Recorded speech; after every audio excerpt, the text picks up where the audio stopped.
Well, hello, hello. We are back again uh, in our just informal chats about things that come up. Uh, Sacred space. I was just talking with a friend about this in terms of creating a sacred space. First order of business um, is to look up sacred and see what that means to you. Like after reading many things about what is sacred, so we're talking specifically about sacred space. There's workspace. There's always space to hey there. There's always space designated for certain things.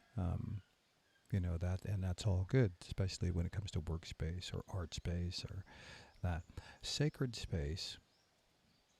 I'm trying to be very, very specific as to what we're talking about here. So sacred space, uh, in what I'm addressing right now, is that space that's about you and the you of the you. It's like just hey there. That sacred space that belongs to you and to nobody else.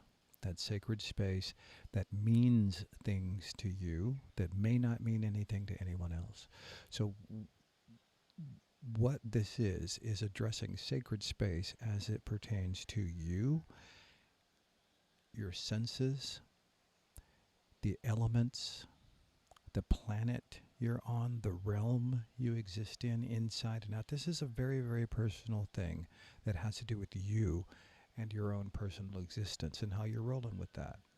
Now, you can have a sacred space without believing in something, but if you do believe in something, that's cool. If you don't believe in anything, that's cool too. Most important thing is that you are a sentient life form with a will. You exist.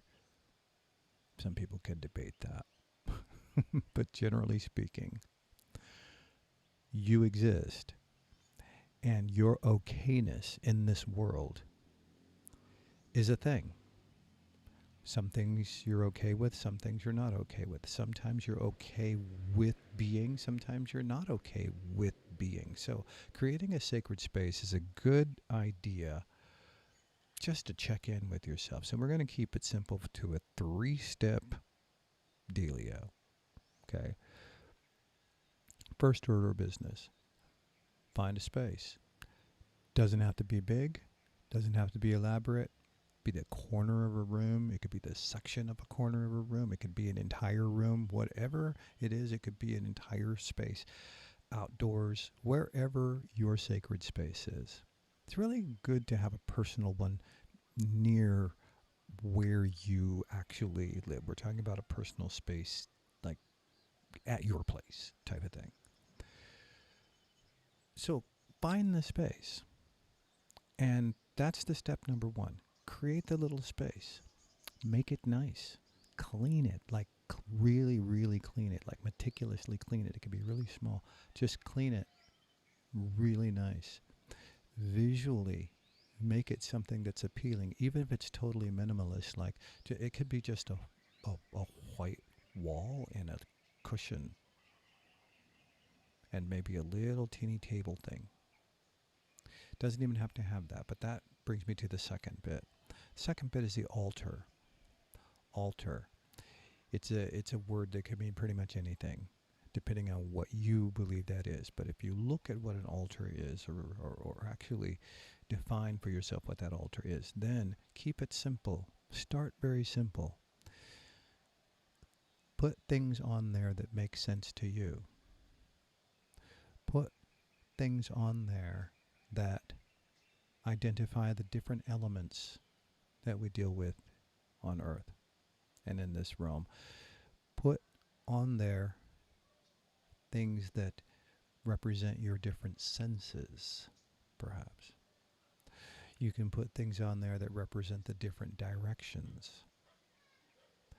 The point is, you are putting things on your altar that make sense to you in your understanding of the world around you.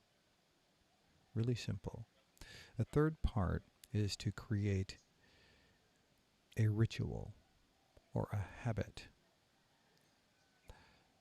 that continuously infuses energy into that space.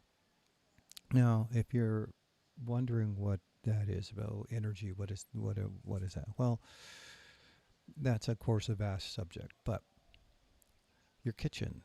There are certain things you do in your kitchen every day that make the kitchen feel more and more like your kitchen every single day.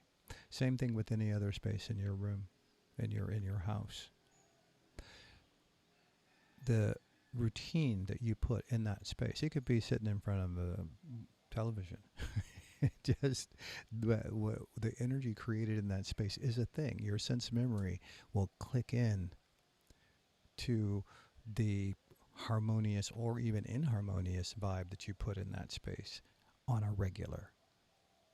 So you know that when you're cooking, there's a certain energy that goes on there. When you're maybe watching your favorite thing on your computer or on your or somewhere in the house where you're actually doing something every day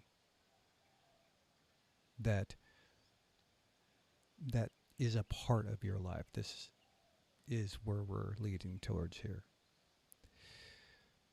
Creating that sacred space for yourself, whether it's in your home, your apartment, wherever it is. Every day, have something that you do for sure every day. Even if it's just go over there, it could be light a candle. It could just go say hello to the icons that you may have on there. It may be just go stand for a second, close your eyes, inhale, exhale, do an affirmation, and go on with your day, whatever it is. Even if you want to use it for deeper things, for longer things, like practicing your yoga, your actual asanas, maybe for meditation practice, or simply having a space for contemplation. Just time where you're not reading, you're not writing, you're not listening to music, you're not watching anything. It's just you. So if daily you infuse that space with a little bit, little bit, over time it will simply just radiate that energy, just like any other space where you have already consciously or subconsciously created a routine. So, sacred, look it up. There's a lot of definitions for it. Once you get a grasp on what we're talking about here in regards to sacred, then decide, do I even hold anything sacred? Is anything actually sacred to me? If the answer is no, then this may not be the kind of space you want to try to create. But generally speaking, I'm very confident that you will find a way to make this make sense to you. And I guarantee you that if you actually just follow those 3 steps, there are all kinds of other little things you can do. But if you follow those 3 steps, get the space, create it. Whoa, look at that light over there on my other thing. Anyway, create the space, decorate the space, like really set up that little altar feeling of the space, and then infuse it with a routine of energy every day. So that's about all I'm going to chat about right now, and we're probably going to come back to this one again because I was going to show a few examples of an altar, of what an altar is to me, and give some pointers on how to create your own altar. So take it easy, and we're going to talk to you very, very soon again. Have a great day.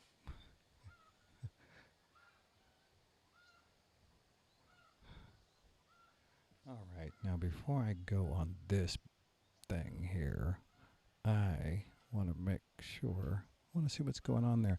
Let's see, the sun came out, and that got all crazy. I'm still working on this, so anyway, you get the idea. Take care.